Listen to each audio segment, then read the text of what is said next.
depois da queda do Muro de Berlim, houve uma hegemonia político-ideológica incontestável e incontrastável que depois nos trouxe uma série de consequências. E eu aceitei de mim mesmo falar sobre a dependência cultural. E não posso trazer para esta reunião nenhuma certeza. Porque a própria ideia de cultura não é uma ideia que a gente possa dizer que ela tem uma força de persuasão igual a da economia, e eu passo a chegar para vocês e dizer, é isso, é aquilo, e não tem, e não abro. Pelo contrário, a cultura ela se propõe como uma ideia de eternidade. Quer dizer, os valores consagrados pelo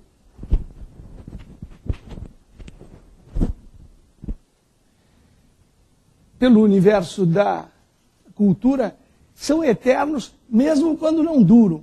Quer dizer, quando eles não perduram numa moda, eles são eternos porque eles instigam para o resto dos tempos. E, então, dependência cultural. Dependência não é também uma palavra nítida. Quando você fala, por exemplo, da gravidez, é um vocábulo inequívoco. Como dizem, não há meia gravidez. E também, quando eu era criança, tinha uma palavra inequívoca, honestidade. Era uma palavra inteira. Meu pai falava, não existe o cara meio honesto. Hoje em dia acho que existe, né? O negócio está mais ou menos liberalizado, mas é uma palavra em si inteira. A palavra dependência, não.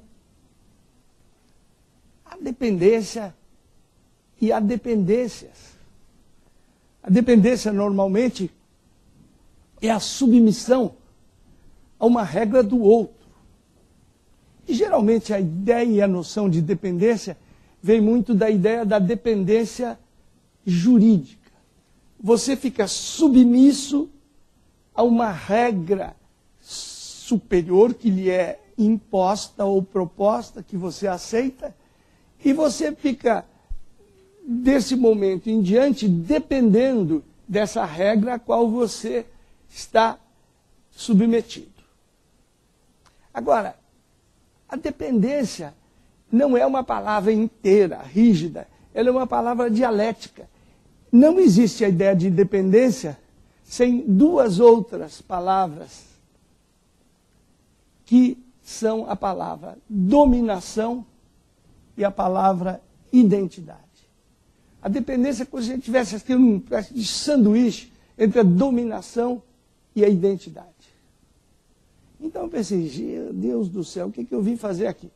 Quer dizer, se nós estamos num universo tão ambíguo e tão dependente dessa própria dialética que a palavra e o vocábulo propõem, como é que nós vamos sair dessa? E eu imaginei que isso aqui estaria muito mais para uma jam session do que para uma balada, um soneto, entende? É uma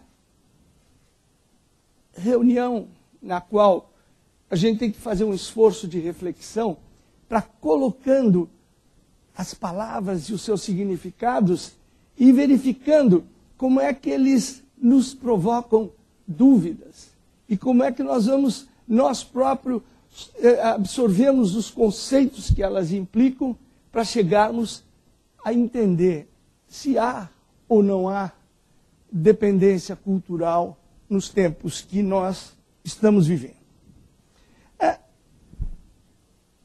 Da mesma forma, a gente poderia tratar isso como as variações Goldberg. As variações Goldberg, ela gira em torno de um mesmo tema e você tem a sensação de que a cada variação o Bach consegue enriquecer o tema com novas palavras, com novas perspectivas, com novos sentimentos e com novas realidades. Então, também, o Bach, sem saber, já fazia uma jam session, quer dizer, ele propunha um tema e ia desenvolvendo esse tema em toda a sua complexidade. Agora, nós temos que ver que a dominação, ela gera consequências de dependência.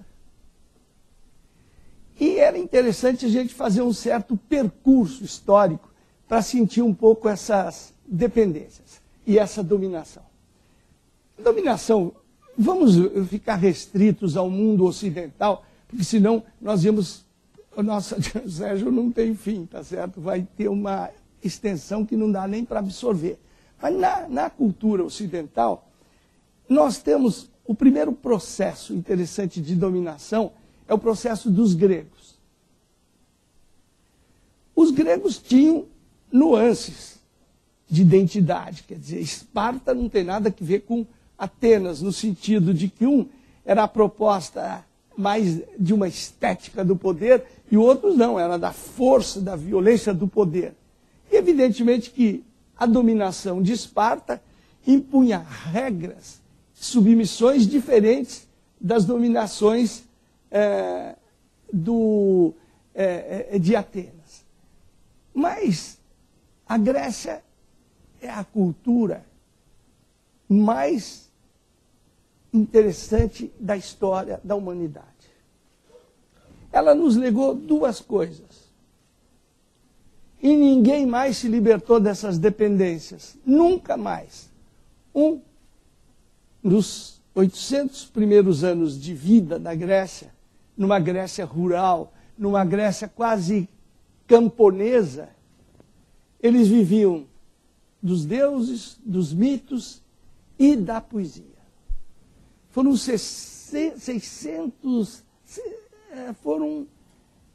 800 anos, 8 séculos em que você, de uma certa forma, tinha a informação inteira da sociedade através da poesia. E a gente pensa que essa poesia era o Homero, que é o poeta que fez tudo isso. Não é verdade, não. Todo mundo fazia poesia.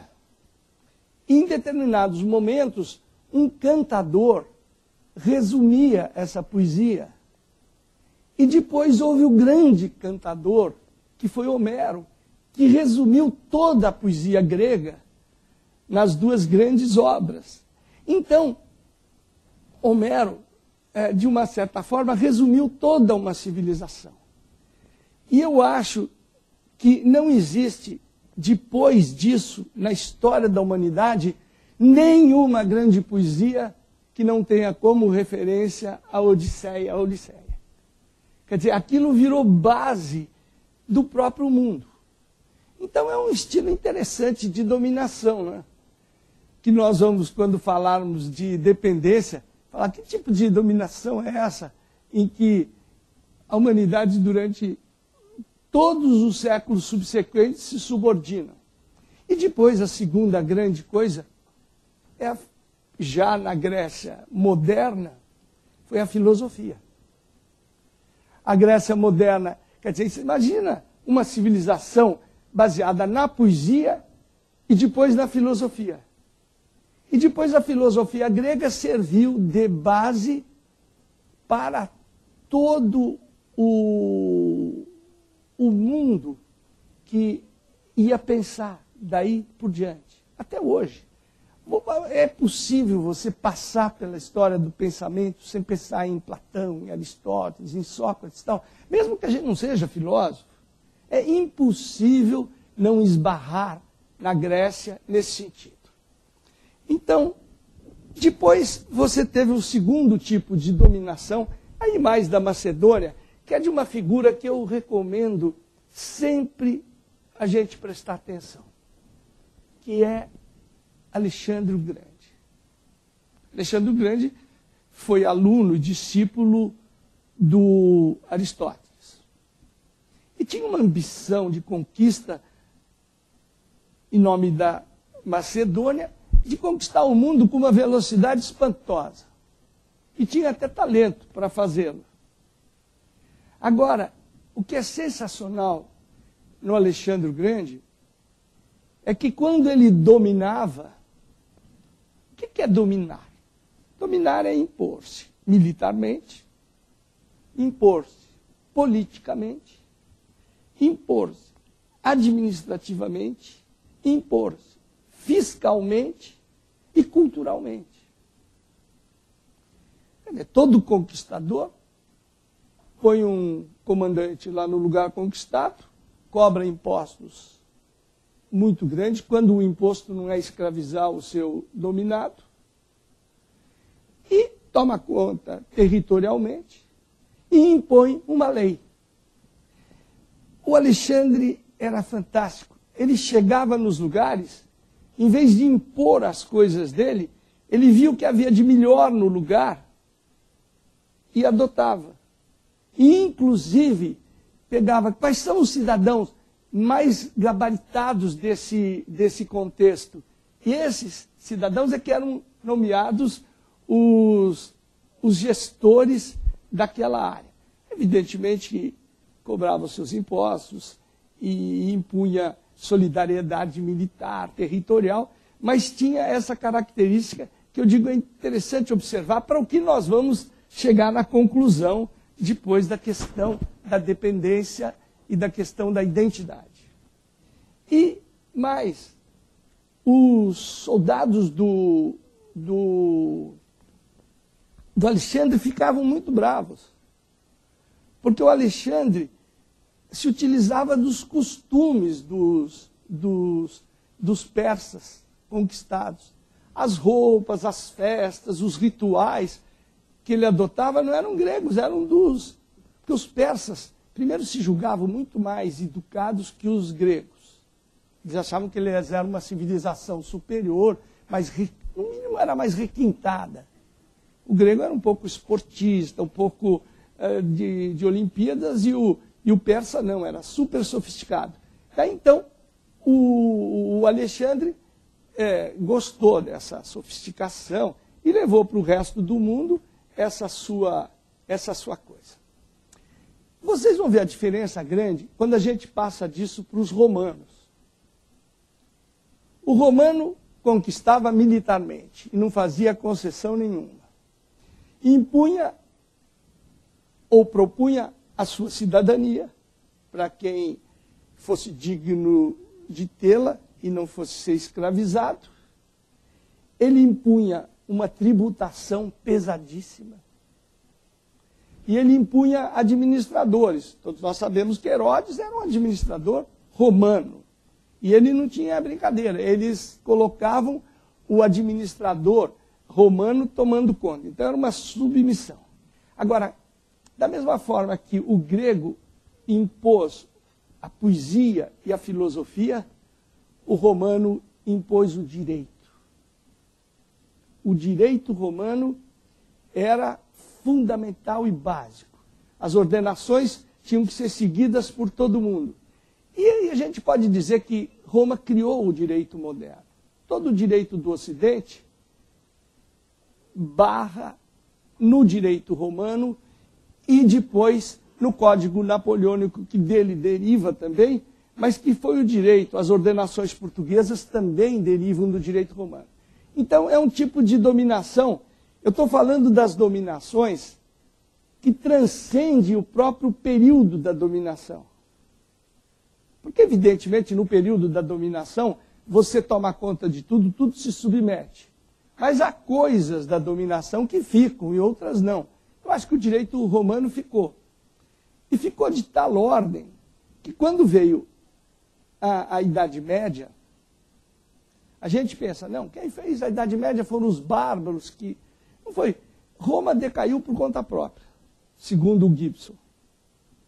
E é espantoso quando ele se pergunta por que Roma decaiu, quando Roma tinha esse direito romano, tinha tudo isso tão forte.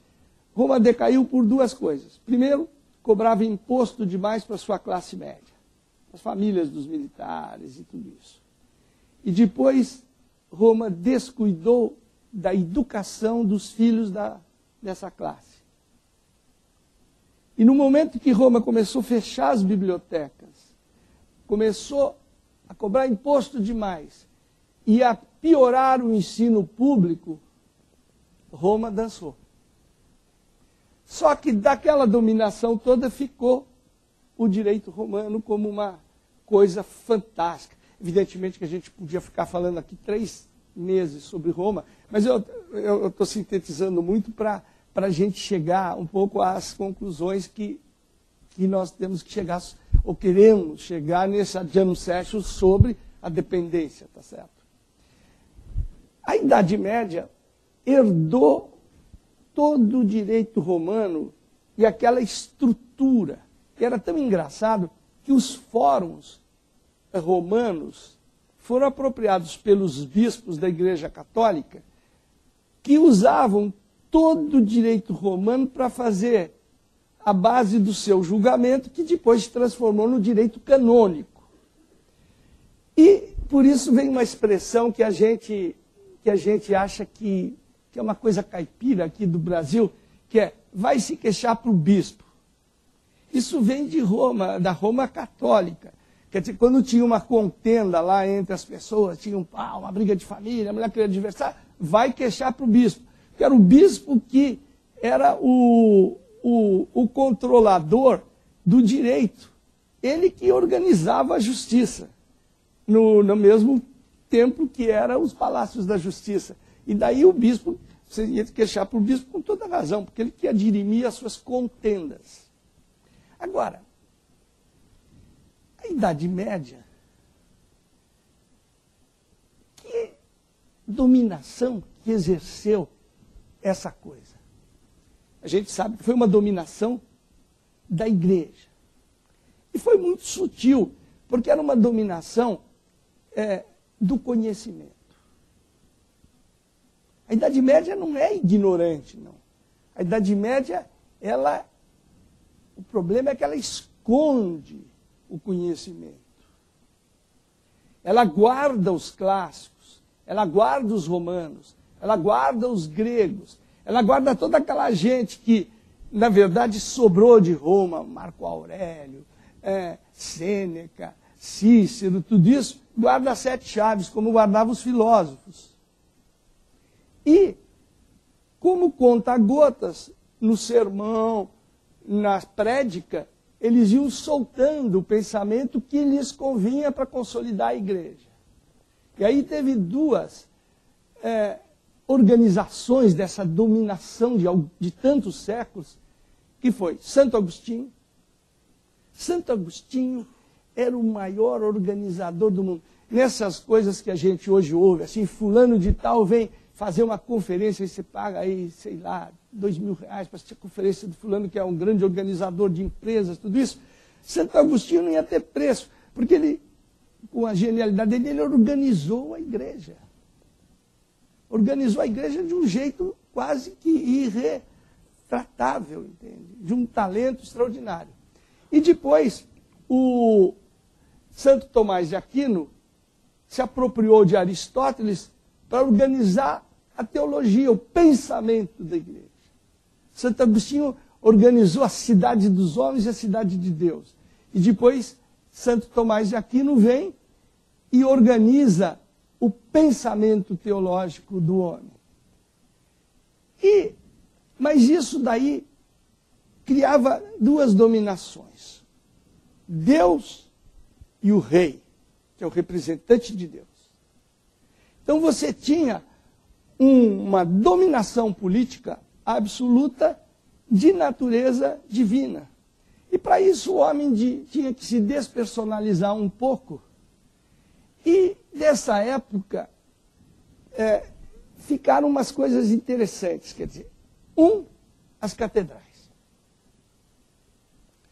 que é um fenômeno da fé transformada em pedra, na qual milhares de artistas anônimos quebravam uma pedra, e se você perguntasse para ele, o que você está fazendo? Ele falou, estou construindo uma catedral. A noção dele era da grande obra que ele não ia nem ver pronta. Não era que ele estava fazendo ali um pássaro de pedra, não. Ele estava fazendo parte de uma grande obra. Depois, você teve, na Idade Média também, de boa transmissão, a pintura, que eu sintetizo em Frangélico, e quase Giotto ali na fronteira, que foram altamente inspiradoras das pinturas futuras. Mas para mostrar que a cultura é indomável, com todos esses padres, com todo o Santo Tomás de Aquino, com todo o Santo Agostinho, outra coisa que ficou da Idade Média muito forte é a poesia pornográfica, as canções.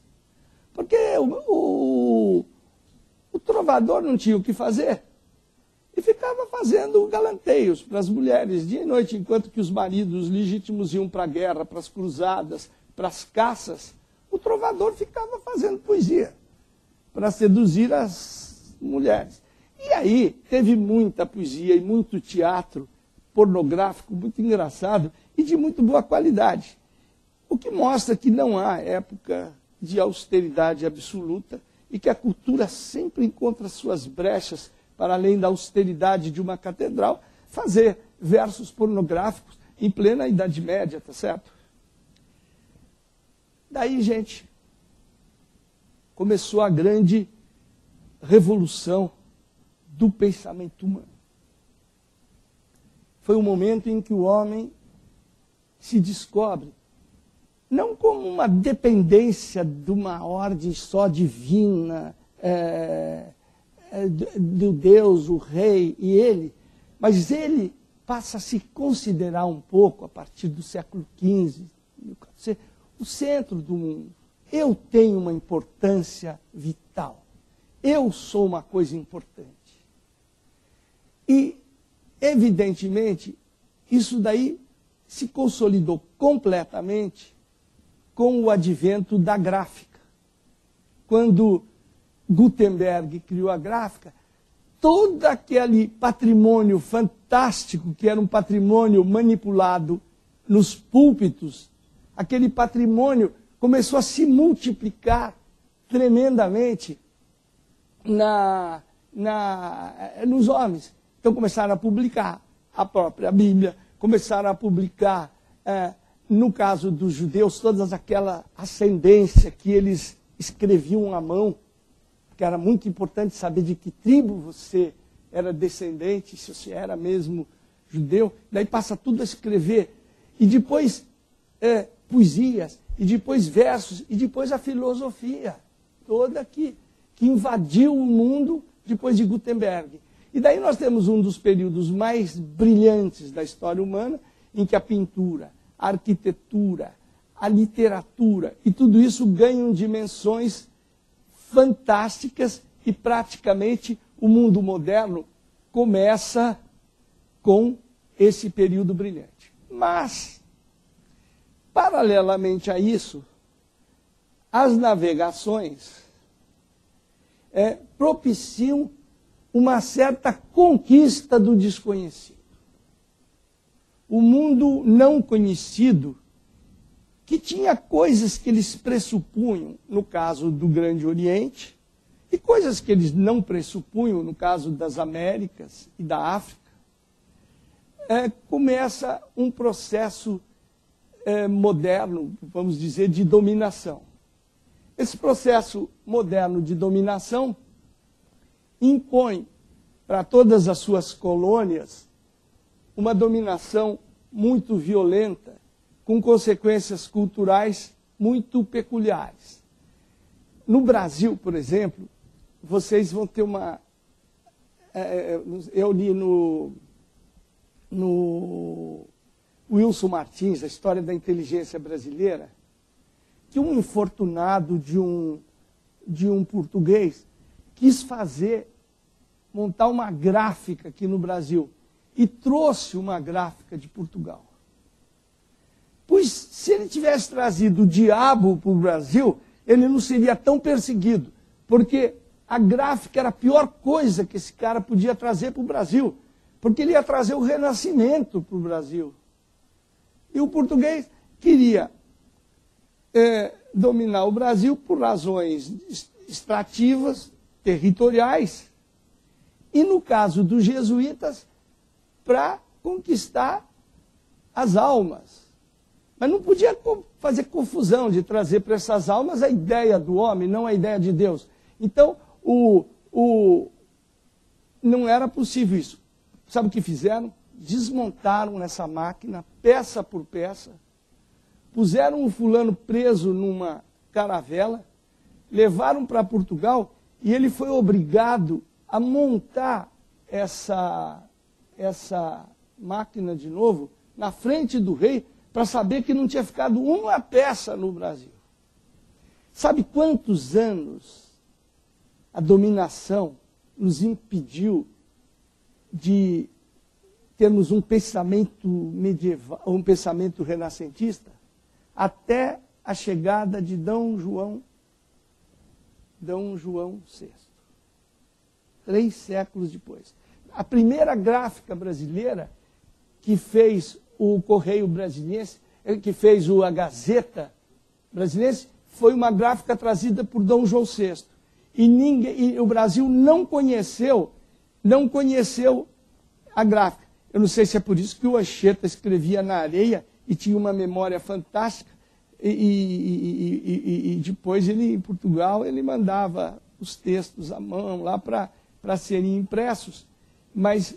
Então, vocês vejam como a dominação pode ter uma imposição de dependência tão profunda. Claro que a gente podia ver o que aconteceu na África, em outros lugares. É interessante é evidente que no caso do México e da cultura anterior, havia uma cultura elevadíssima. Uma cultura que, em termos comparativos, chegou a ser superior a uma cultura, a uma civilização egípcia, e que foi destruída sumariamente, porque aí não houve a menor concessão. Entende? Foi destruída a cultura asteca, a cultura inca, pelo dominador. A única coisa que o dominador não conseguiu destruir completamente foi a reação natural que se tem a essas culturas, que é a identidade. Mas chegamos lá. Daí, você veio desse processo de colonização remota para uma colonização orgânica, que é a colonização propiciada pelo mundo europeu, sobretudo pelos ingleses, franceses, belgas e tudo isso. Esse povo realmente foi inacreditável. Eles vieram, dominaram, extraíram riquezas e produziram muito pouca civilização. Eles impunham as suas regras enquanto eram necessárias, como os romanos impunham tributos. Quando o Congo belga foi liberado e libertado, depois de anos de uma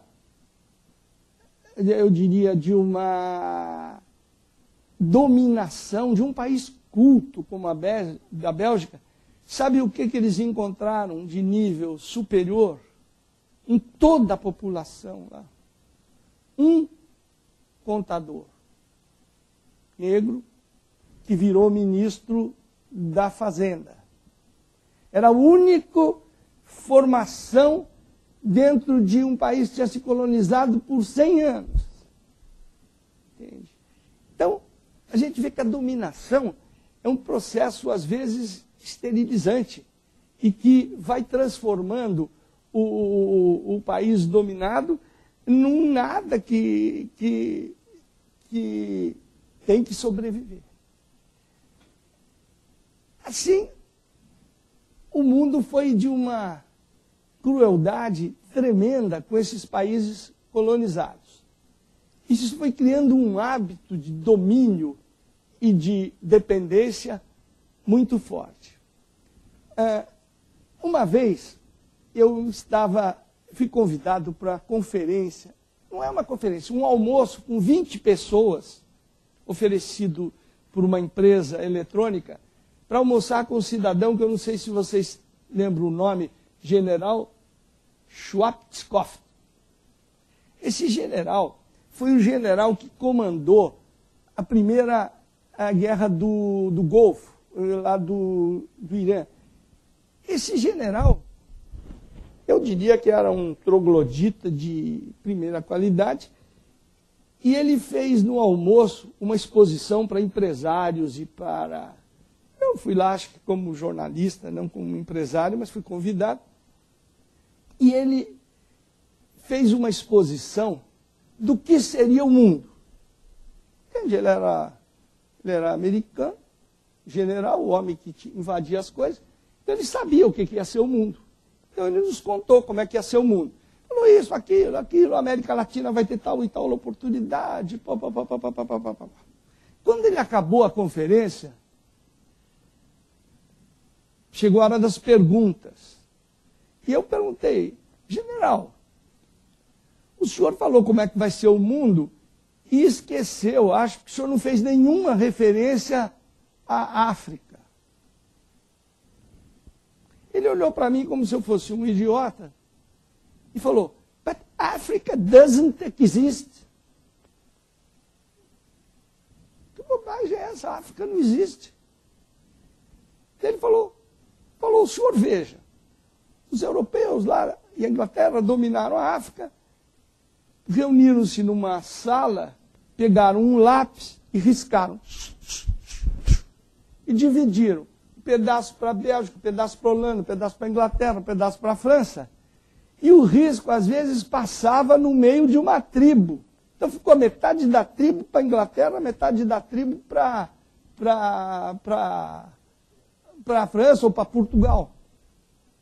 E daí, ele falou, um país que a gente divide com tanta... um continente que a gente divide com tanta facilidade não existe, não tem o menor futuro. Eu me levantei e fui embora. Discreta e elegantemente. Mas daí eu vi o que é a ideia de dominação e como os tempos modernos são muito mais cruéis do que uma dominação romana, ou uma dominação grega, ou mesmo uma invasão de bárbaros, que quando invadiu e colonizou a Europa mediterrânea, tudo isso, assimilou os valores e transformou aquilo tudo numa certa civilização, e lá ficaram. E esse colonialismo orgânico veio e tomou conta.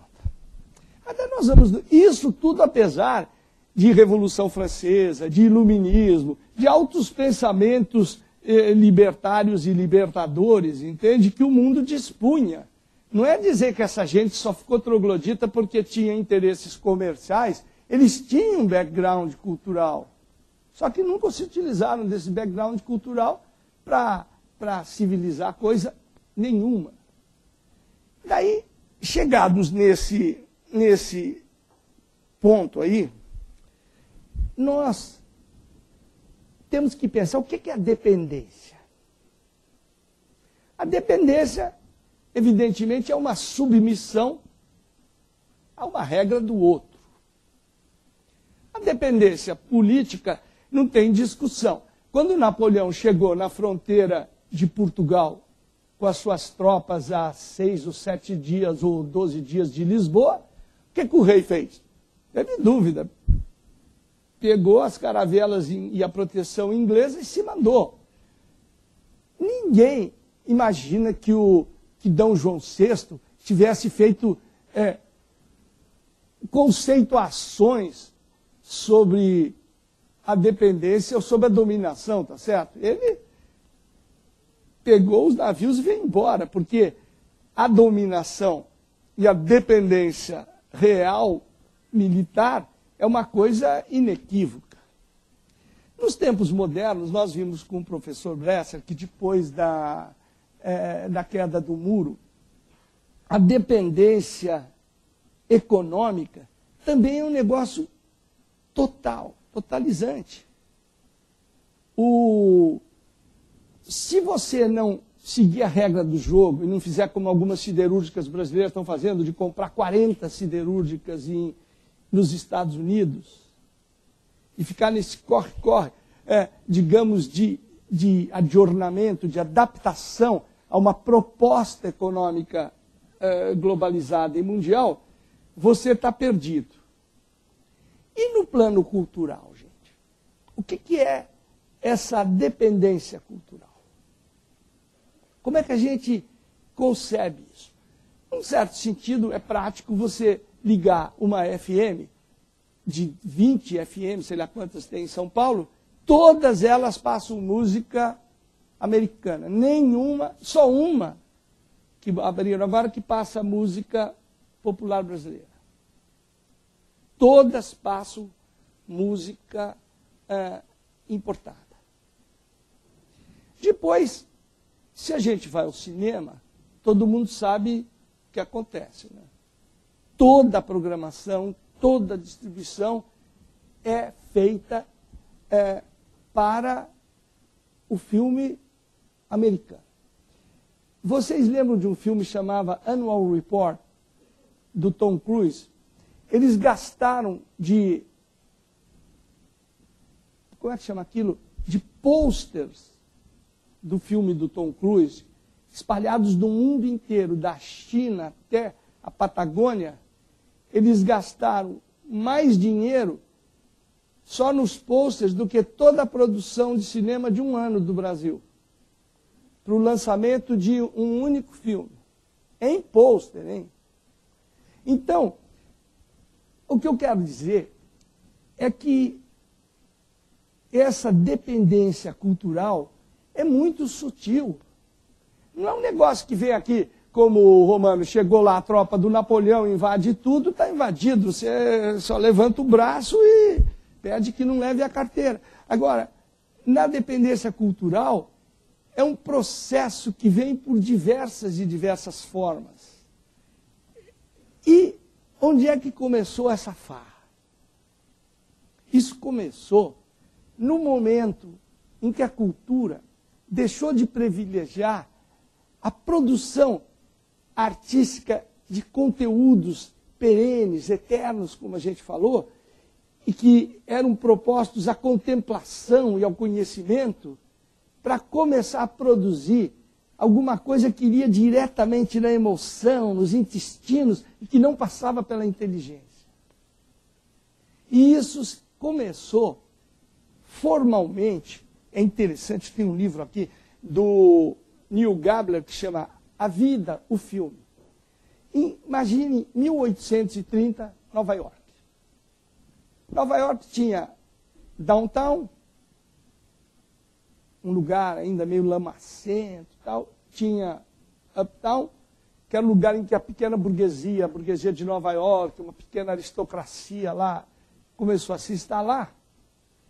E eles tinham gosto por teatro. Havia dois teatros. Um teatro shakespeariano, que tinha um cidadão, eu não quero errar o nome, por isso que eu vou abrir esse livro, até marquei ele com uma moedinha, uma nota de R$1 aqui.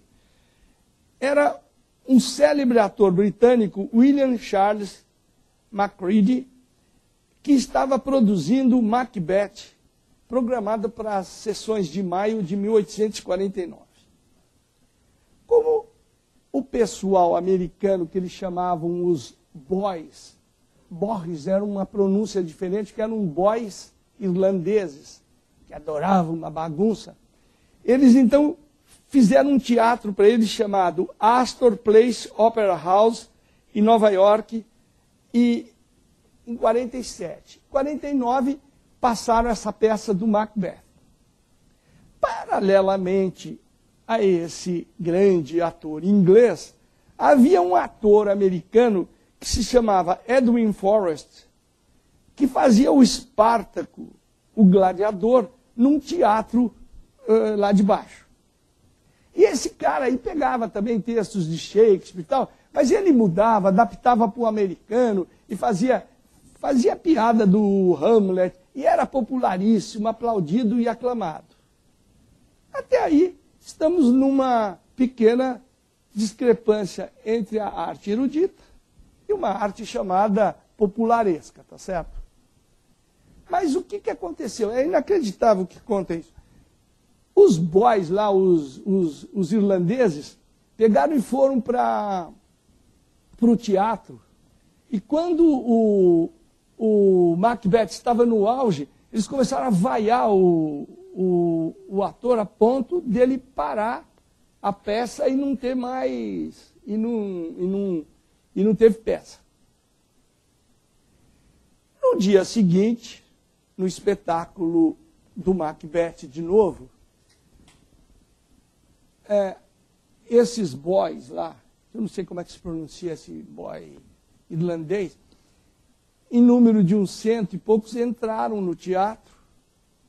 E quando começou a peça, eles já começaram a vaiar e dar vivas ao ator popularesco. Mas aí a polícia, já arregimentada pela burguesia, arrancou esse time do teatro e pôs na rua. Quando eles chegaram na rua, tinham 10 mil boys aplaudindo e com pedras e coisas, jogando os tijolos no teatro. Daí chegou a polícia, deu os primeiros tiros, os segundos tiros e os terceiros, e nesse dia morreram 22 pessoas, que o New York Times, com grande ironia, chamou de os mártires do entertainment. Os primeiros mártires do entretenimento. Essa história tem a ver com a sutileza do processo de dominação cultural e de dependência, porque, efetivamente, foi instaurado nos Estados Unidos, dali para o resto da vida, que o entretenimento seria a base de tudo. Do teatro, da igreja, da política, de todas as manifestações artísticas. A ponto de, anos mais tarde, quando o presidente Reagan era criticado numa revista ou num jornal, ninguém dizia, o presidente falou bobagem, mas diziam, o desempenho do presidente estava muito bom ou ruim. Quer dizer, ele estava bom ou ruim se ele tivesse desempenhado um papel de ator.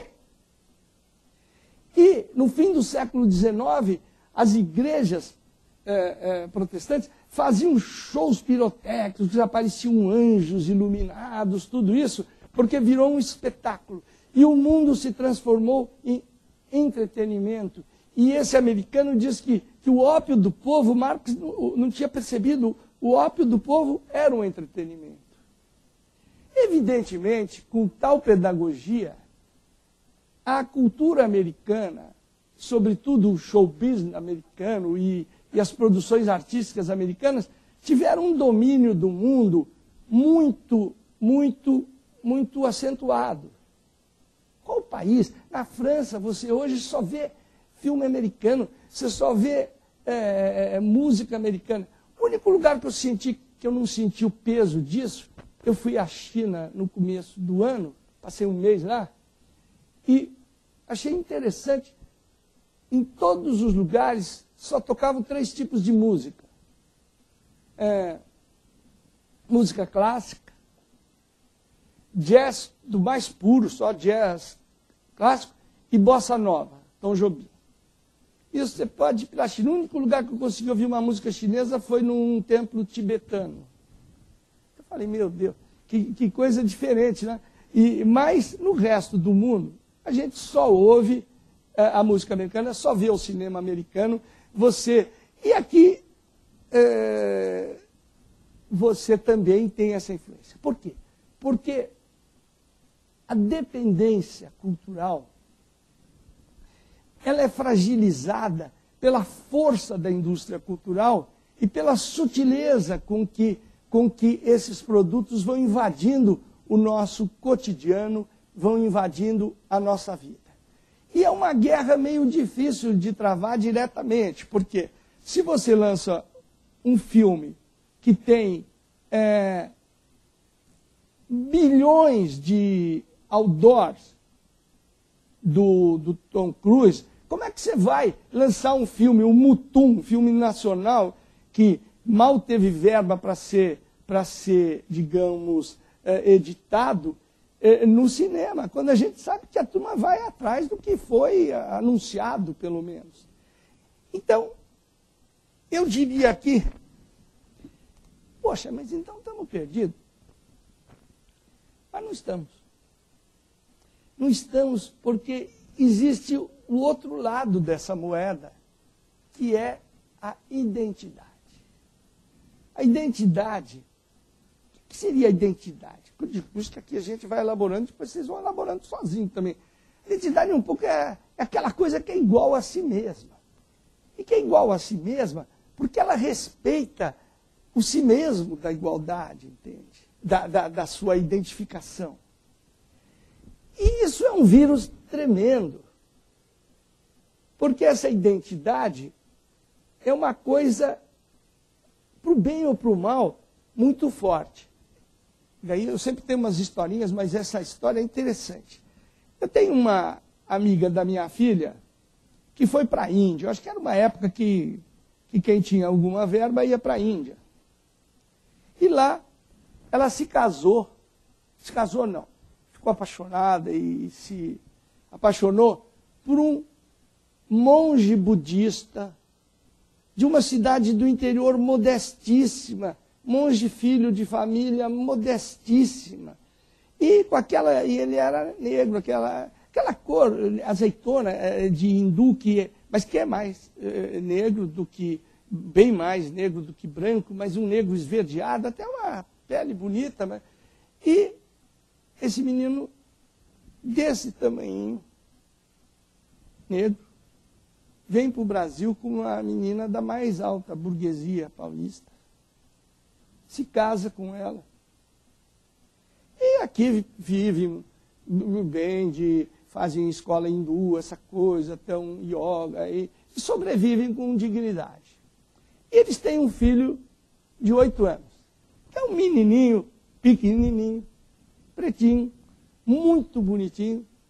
E a mãe virou para ele e falou: meu filho, você é muito bonito. Ele virou para a mãe e falou: mãe, eu não sou muito bonito, não. Eu sou preto. E a mãe levou um susto. Falou: mas como? Tem branco feio e branco bonito. E tem negro que é bonito e negro que é feio. E que quisera eu, a mãe dizendo, quisera eu ter a sua cor. E ser bonita como você. Ele falou: mãe, mas e se vier a escravidão?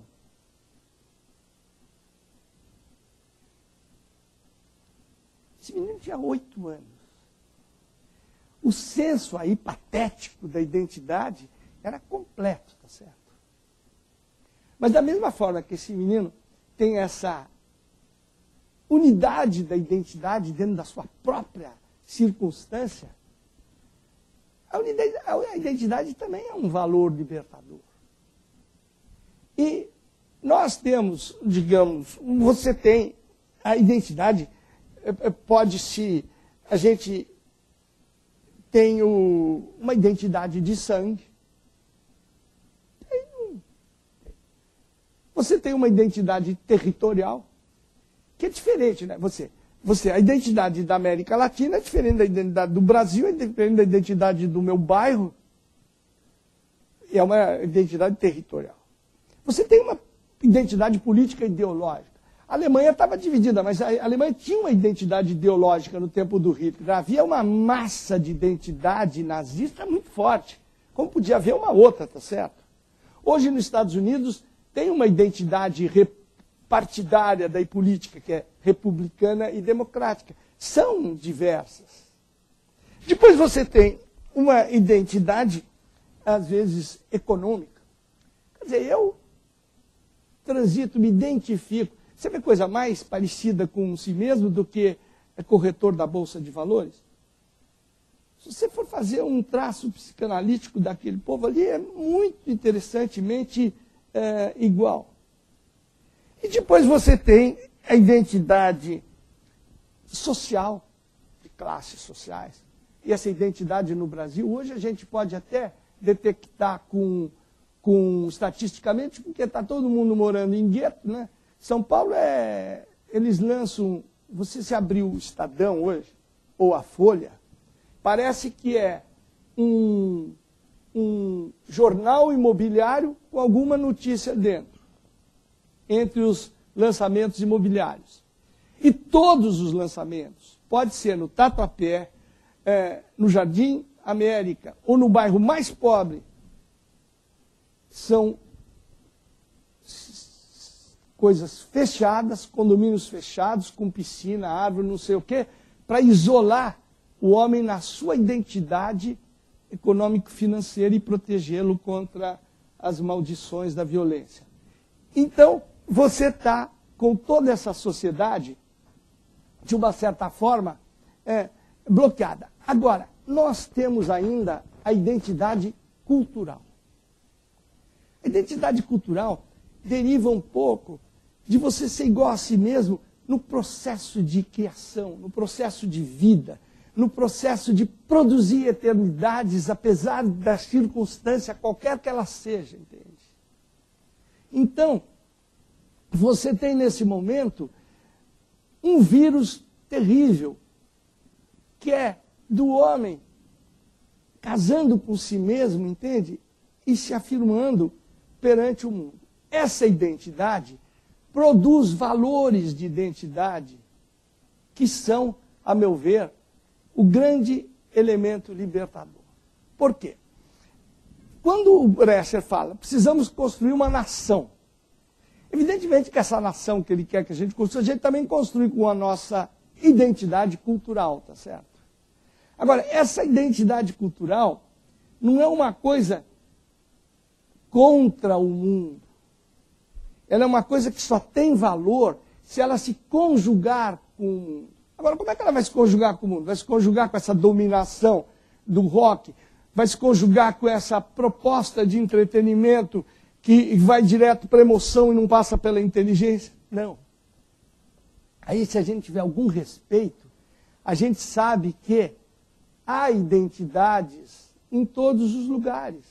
Tem uma identidade cultural boliviana, tem uma identidade cultural americana manifestada claramente pelo jazz e por tantos outros valores, da literatura, tudo isso, que não são os produtos consagrados no mercado comercial da arte, mas são os produtos consagrados pelo seu valor em si, mesmo que eles não estejam vendidos, divulgados e não tenham os posters do Tom Cruise, tá certo? Mas eles são valores da identidade de cada país. E no momento em que a globalização possibilita uma feroz unificação da economia, de tudo isso, da dominação econômica, eu acho que a internet, a tecnologia, vai possibilitar muito a expressão e divulgação dos valores da identidade de cada país. E o que é a globalização no sentido mais profundo? É uma comunhão de identidades culturais. Então a gente pode ter uma esperança enorme de que a identidade brasileira, mais a identidade americana, mais a identidade culturais chinesas, vão criar um mundo completamente de valores, e de valores artísticos, de valores que vão ser aceitos um pelo outro.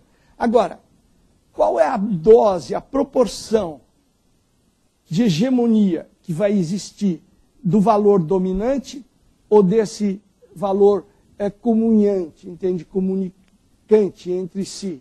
Então, eu tenho a impressão de que o dilema da dominação cultural e da dependência cultural, de uma certa forma, perde a expressão se a gente acreditar que o antídoto da identidade transformado em valores artísticos, criativos, valores culturais de uma sociedade, podem superar completamente essa imposição. E eu acho que tem um momento lapidar disso tudo. Da queda do Muro de Berlim até as torres, nós tivemos um tempo completamente de dominação, em que as nossas identidades, até culturais, eram inteiramente subjugadas pela identidade econômica, pela imposição econômica, pela imposição política, pela imposição diplomática e da indústria cultural. Vocês não imaginam, e aí eu estava vendo um livro aqui, Hegemonia e Multiculturalismo, que uns 20 intelectuais do mundo, todos são unânimes. A queda da torre não nos deu nenhuma solução, mas acabou com a natureza daquela hegemonia, entende? Que nos fazia muito dependentes. Inclusive, vejam a diferença, a própria guerra de dominação. Como eu falei, quando Napoleão chegou, o rei, todo mundo sabia, estamos ferrados, porque Napoleão chegou. A dominação é total. Acho que quando o Romano chegava e o Alexandre chegava, também, não tinha discussão. O americano, desde a Segunda Guerra Mundial, invade tudo quanto é lugar e não domina ninguém. Coreia, Vietnã, Irã, Iraque. Eles não conseguem dominar ninguém. Porque o mundo mudou. Você hoje não consegue, por maior que seja a força militar, você consegue uma imposição completa de dominação. Então, qual é o balanço que eu faria agora para a gente concluir e começarmos a debater? A dominação militar está de duvidosa eficácia. A dominação econômica está muito eficaz ainda. Quer dizer, a nossa dependência ainda está. Ainda que os acadêmicos do mundo inteiro, como o Bresser, estejam propondo alternativas. Agora, a dominação cultural está numa absoluta crise. Eu acho que a afirmação das identidades vai ser uma marca do século XXI, e essa marca vem um pouco daquela coisa da natureza do homem. O homem é capaz de produzir soluções para recompor o mundo. E a gente vê isso num movimento universal, primeiro, da salvação dos valores da natureza. Até 40 anos atrás, a turma destruía a natureza com uma falta de compostura total. Destruiu o patrimônio histórico com uma falta de compostura total. São Paulo, que é uma cidade relativamente moderna, não teve uma grande cidade colonial em São Paulo, entre 1881 e 1981, quando eu escrevi um livro sobre São Paulo e fiz uma pesquisa, São Paulo tinha destruído e reconstruído o equivalente a 2 bombas de Hiroshima, em volume de massa construída e massa destruída. Pois bem, São Paulo ganhou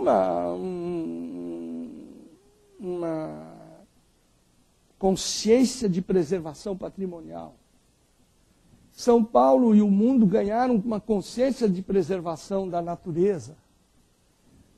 Até um banco diz que agora ele é o banco da natureza, entende? Vai estar pondo a parte dos lucros dele na natureza. Por quê? Porque há uma imposição das identidades de salvação do seu meio ambiente, entende? Que pertence a todos. E eu tenho a impressão que os valores criativos do homem também vão começar a ter um certo reconhecimento. Não nos iludamos que isso vai superar a força da hegemonia cultural, da indústria cultural em curto prazo. Mas isso nos dá uma certa esperança. E eu tenho a impressão que essa sociedade do entretenimento vai ser substituída por uma sociedade do conhecimento. nós estamos no esgar. A nossa arquitetura pós-moderna é preocupante. Eles estão transformando o Jardim Europa em São Paulo, não sei se vocês conhecem, todas aquelas casas que eram ecléticas, uma era uma casa mexicana, outra era uma casa árabe, outra era uma casa veneziana, eram casas construídas pelo enriquecimento de uma nova sociedade, mas que foi construindo uma arquitetura eclética interessante, e casas coloniais portuguesas. Hoje, tudo está sendo transformado numas casas da Bretanha, com telhado de ardósia. A gente vai nevar esse ano, porque o que fizeram de casa com telhado de ardósia não está no gibi, entende? Então enlouqueceram. Mas eu digo, além disso, essa arquitetura em que eles fazem um esqueleto de ferro e depois preenche com colunas dóricas, eu estava com a impressão que tinha alguém pirado, né? E é verdade, vieram aqueles grandes prédios com colunas dóricas lá na Faria Lima e tudo isso. Mas, ao mesmo tempo, existe uma geração de arquitetos que reagem contra isso, existe uma redescoberta da casa brasileira, tudo isso. Mas nós estamos vivendo, gente, nós estamos no caldeirão da jam session, nós estamos em plena coisa. O pior que tem de tudo, não, o pior são muitas coisas, mas tem muita coisa, por exemplo, a pintura. Ninguém mais aguenta a instalação, né?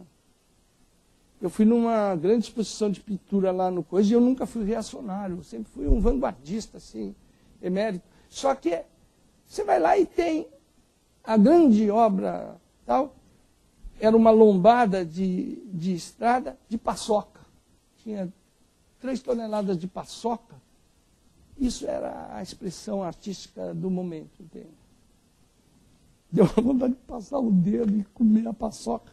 Mas, e em Kassel, ninguém sabe o que fazer do hermetismo. Porque ninguém entende nada do que está exposto em Kassel, que é uma grande feira de arte. Só se entende que tem artigos sobre Kassel. Agora as obras de arte. A ponto, gente, de a Bienal de São Paulo agora está sendo programada para ser uma sala vazia, onde se vai discutir arte, de tal forma que não se sabe o que fazer com a Bienal. Depois você tem, eu acho que a poesia vai bem na periferia. A melhor poesia que se faz em São Paulo hoje é a poesia rápida da periferia, com textos brilhantes, composições de uma construção poética muito interessante, verdadeiras litanias, tudo isso. A música erudita aqui no mundo inteiro não consegue superar o impasse da música tonal, que conquista alguns intelectos, mas não conquista a emoção de ninguém. Mas a música popular brasileira ainda resiste, apesar dos seus grandes nomes serem, e há a descoberta cada dia maior de músicas regionais, de músicas locais e de uma música urbana nova, inclusive na periferia. A maior desgraça brasileira é a televisão. Agora, eu falar isso como um presidente de televisão, porque a televisão, ela inventou um produto que não é a programação. O produto da televisão hoje é a audiência. O que se vende é a audiência, não é o programa. Então, isso fez com que esse instrumento de comunicação de massa, da divulgação mais popular da arte, que está na casa de todos os brasileiros, se tenha transformado numa desconstrução permanente da cabeça do brasileiro. Então aí é um ponto que eu acho que a gente tem que reagir seriamente. Se a gente não exigir, se a gente não cobrar, nós vamos estar com uma destruição mental muito progressiva nessa coisa. E eu acho que vai bem o romance brasileiro. Que o romance que está perto da identidade tem uma capacidade de reação, de reconstrução. Quando você vê os dois irmãos do Atum, você fala, ah, Deus, que bom.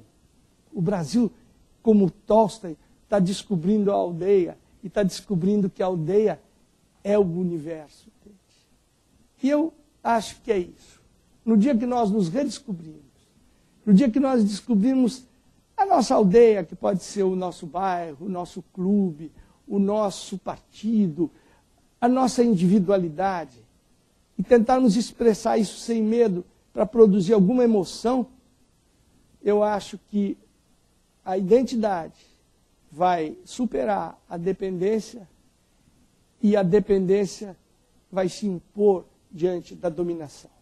E essa é a esperança que eu tenho, 40 anos depois que o Fernando Henrique escreveu a sua dependência e desenvolvimento na América Latina. Apesar de toda essa obra do Fernando Henrique, por que você acha que ele, se ele conseguiu ou não, e o porquê se não, conseguir concretizar um pouco esse projeto, porque talvez foi durante a época dele que houve essa maior hegemonia norte-americana e tal. Você está falando do livro dele ou do governo dele? É dos dois, da teoria e a prática, né? É interessante que, embora haja uma pressuposição de que ele tenha renegado a sua própria obra, eu aí estou com o professor Bresser, eu acho que o governo dele foi extremamente coerente com o livro. Porque numa época em que havia uma afirmação nacionalista veemente na CEPAL, em todo aquele grupo que frequentou o Chile econômico, o Chile pensador, naqueles anos 60, o Fernando Henrique levantava a tese de que todos os países não eram iguais, não havia um subdesenvolvimento harmônico. Cada país tinha as suas características e tinha que superar o seu desenvolvimento, o seu subdesenvolvimento. E até eu brinquei aqui no primeiro dia que a gente tinha até orgulho de ser subdesenvolvido. Tinha uma música, você não era nascido ainda, que era subdesenvolvido, subdesenvolvido. E etc. A gente tinha um certo orgulho patético de ser subdesenvolvido. E o Fernando Henrique pôs a ideia de que você tinha que sair do desenvolvimento com a composição com as economias dominantes e, inclusive, com capitais advindos dessa economia. E no governo dele, de fato, o Fernando Henrique acreditou que a economia, que os capitais internacionais eram apropriados para o Brasil, inclusive como parte do capital privatizador, tá certo? Privatizante. Empresas foram privatizadas com capitais internacionais. E, ao mesmo tempo, da ortodoxia proposta pelo Consenso de Washington, o Fernando Henrique conseguiu a proeza, então, no governo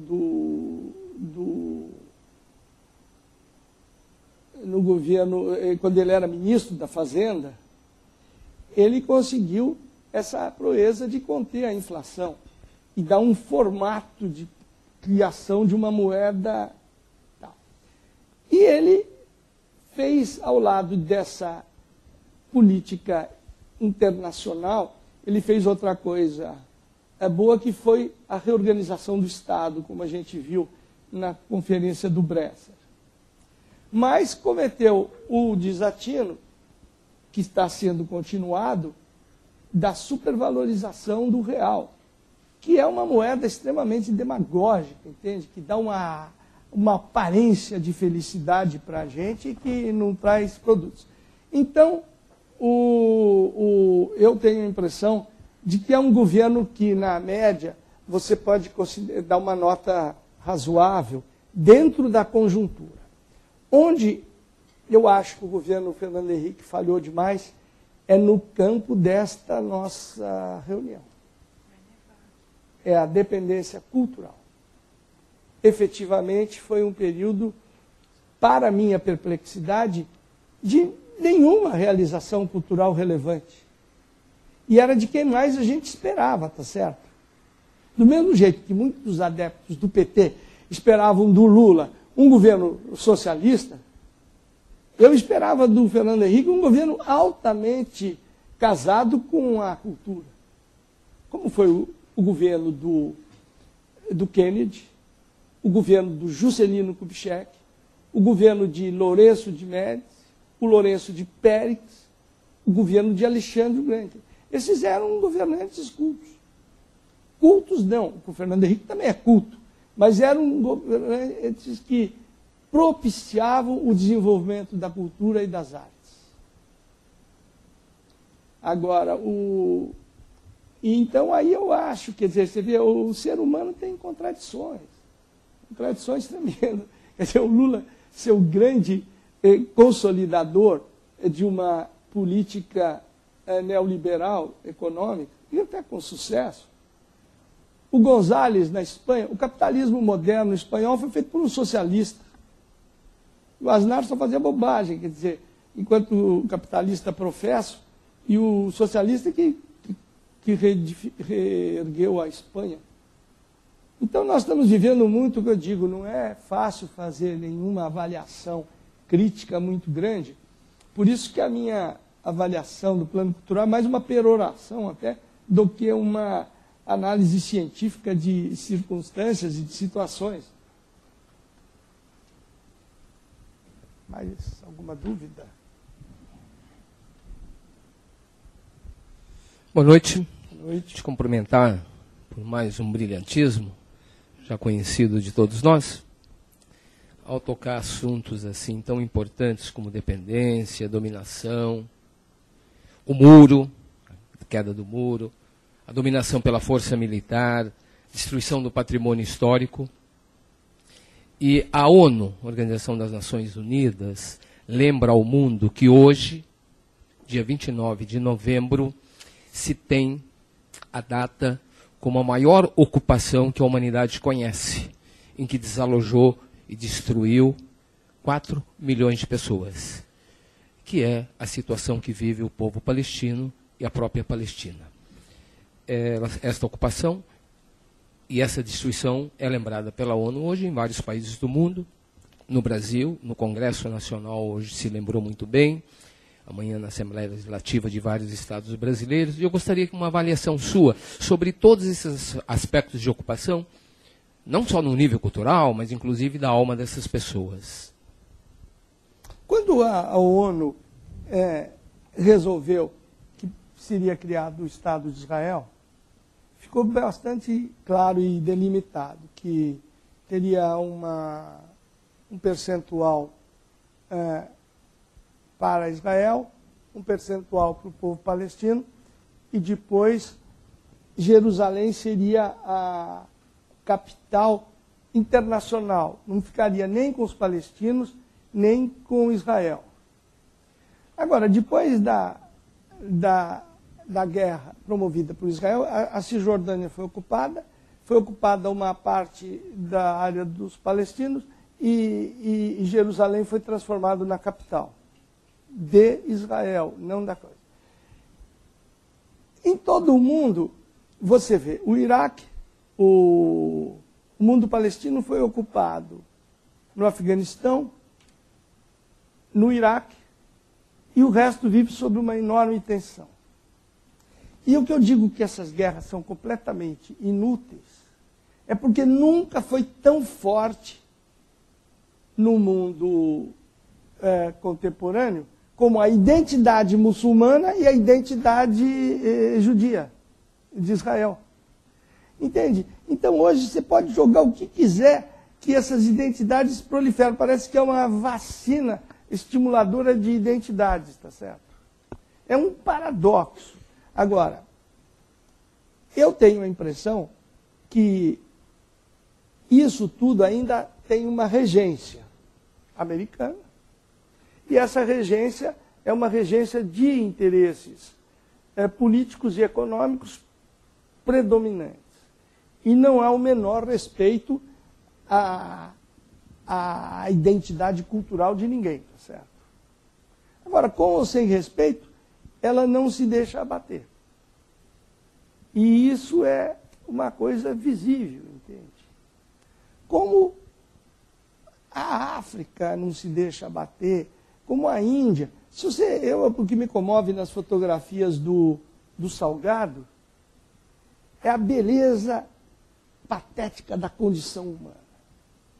E ela está lá, entende? E pode matar. E isso tudo hoje são presentes que a gente tem ao vivo. Entende? O YouTube pode te trazer isso. A internet pode te dar um retrato desse mundo que nos era sonegado, tá certo? Hoje não, qualquer pessoa é repórter de si mesmo. Você pode, de uma certa forma, propiciar ao mundo a contemplação da sua individualidade, entende? Agora, isso não quer dizer que no plano, digamos, de uma estratégia política, a gente ainda não esteja muito distante do Schwarzkopf, entende? Aquele general que dizia que a África não existe, né?